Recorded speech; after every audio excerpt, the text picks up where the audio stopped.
The first time I heard the knocking, I did not react right away. I stayed exactly where I was, behind the front desk.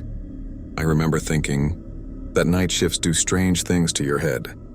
They make you imagine sounds that are not really there. The building was old. It popped. It creaked. It settled. I had learned to ignore most of it. So when I heard the sound, I told myself it was probably nothing. Still, I stopped breathing for a moment, just to listen. The sound came again. Slow.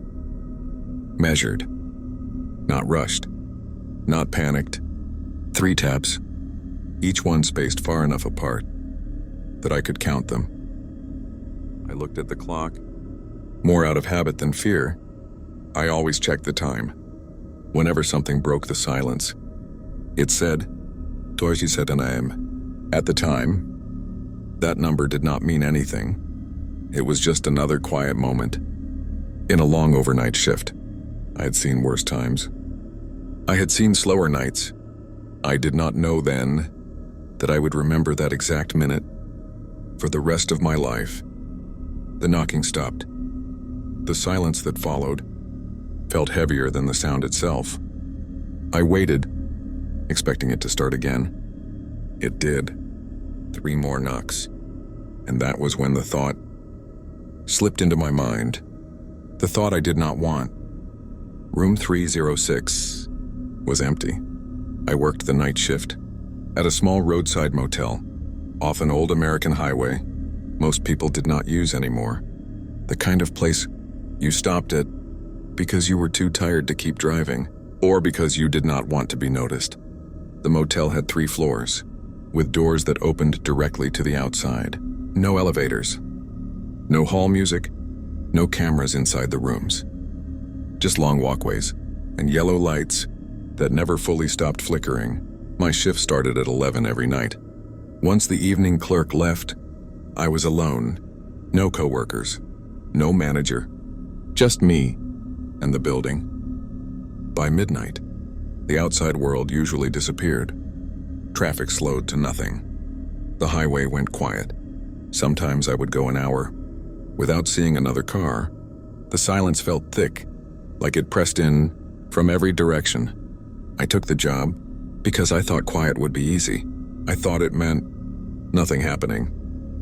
I was wrong. On my first night, the owner showed me around. He rushed through everything.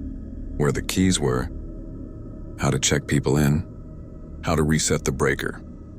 When the lights went out, just before leaving, he stopped, looked at me, and said something strange. Do not open doors at night, unless you are sure. I asked him what he meant. He smiled, but it felt forced. You will know, he said. Then he left. I laughed it off.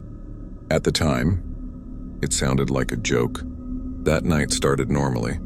A couple checked out. Just before midnight, a man asked for extra towels. Someone complained about the vending machine. Nothing unusual. By 1 a.m., only 6 rooms were occupied. The parking lot was almost empty. One dusty pickup truck sat near the far corner. It had been there since before my shift started. It never moved. I remember noticing it because the headlights reflected oddly off the windshield. Like the glass was dirty from the inside. Around 1:45, I poured myself coffee. It tasted burnt, no matter how much cream I added. I leaned back in my chair and checked the security monitors. They were old. Grainy. Sometimes the picture froze. For a second or two, the screen showed each floor from a different angle. That was when I noticed it. A faint glow coming from under a door. 3rd floor, room 306. I leaned closer to the screen. The hallway was empty. No movement. No shadows. Just the light. I felt a small knot form in my stomach. I grabbed the guest log from under the counter. I flipped through the pages.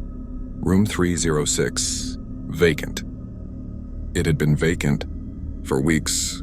I knew that because the manager complained about it. I told myself. It was probably old wiring. This place had problems. Lights turned on by themselves. Doors stuck. Plumbing knocked at night. Still, I could not stop staring at the screen. Something about that light felt deliberate, like it had been turned on for a reason. Before I could decide what to do about it, the phone rang. The sound cut through the lobby. Sharp and sudden, I jumped, then laughed quietly at myself. I picked it up. Front desk. At first, there was nothing. Just silence. I almost hung up. Then I heard breathing. Slow. Controlled. Like someone was holding the phone too close to their mouth. "Hello?" I said. The breathing stopped. A few seconds passed. Long enough that I thought the call had dropped. Then a whisper. "Someone is knocking." The words were soft, but clear. My stomach tightened. "Sir, what room are you in?" No answer. The line went dead.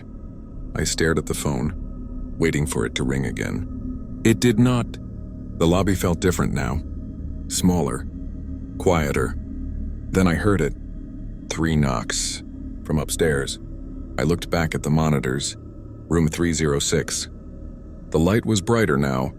The door moved slightly with each knock, but the hallway was empty.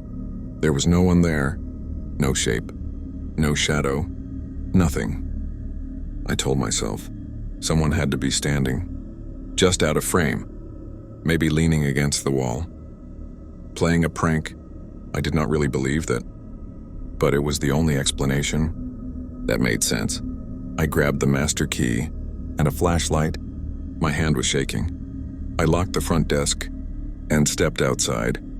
The night air was cold. The stairs creaked with every step. The sound echoed, longer than it should have. By the time I reached the 3rd floor, my heart was pounding. The hallway felt colder. The air felt heavy, like it did not want me there. I stopped in front of room 306. The light under the door flickered, then stayed on. I knocked once. Front desk. No answer. I waited, then knocked again. Nothing. I leaned down and looked through the peephole. Dark. No movement. I unlocked the door and pushed it open. The room was empty. No luggage. No trash. No smell of anyone staying there. The bed was untouched. The curtains were closed.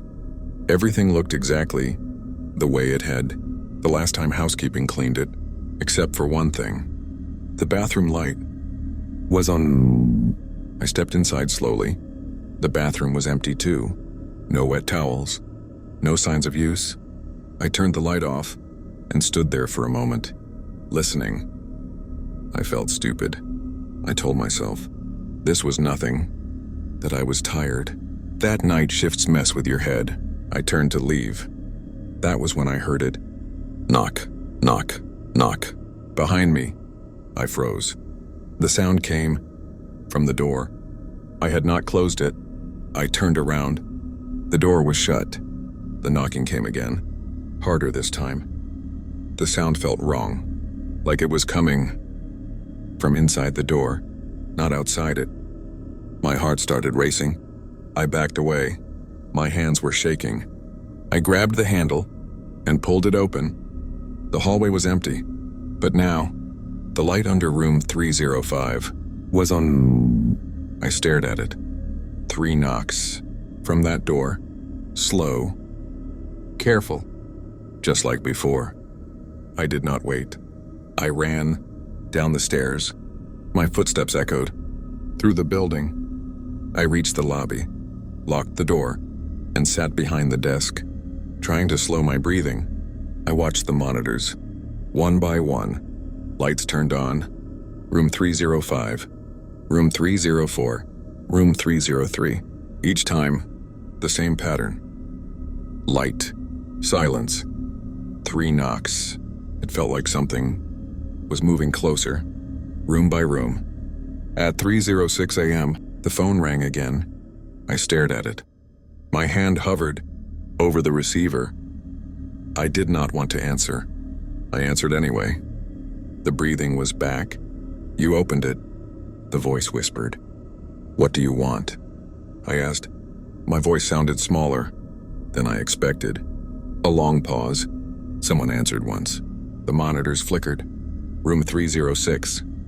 The door opened. By itself. Inside was nothing but darkness. Something stepped out. Tally. Too thin. Its movements were slow. Unnatural. Like it was learning how to stand.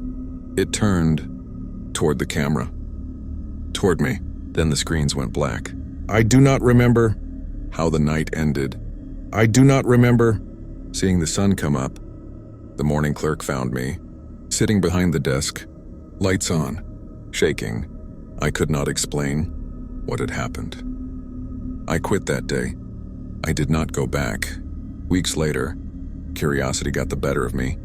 I searched the motel online. It was closed. No explanation. Buried deep in the reviews was one sentence. If you hear knocking, do not answer. Room 306 is not a room. It is a door. I still wake up at 2:17 a.m. Sometimes I hear 3 slow knocks outside my own door, and I never answer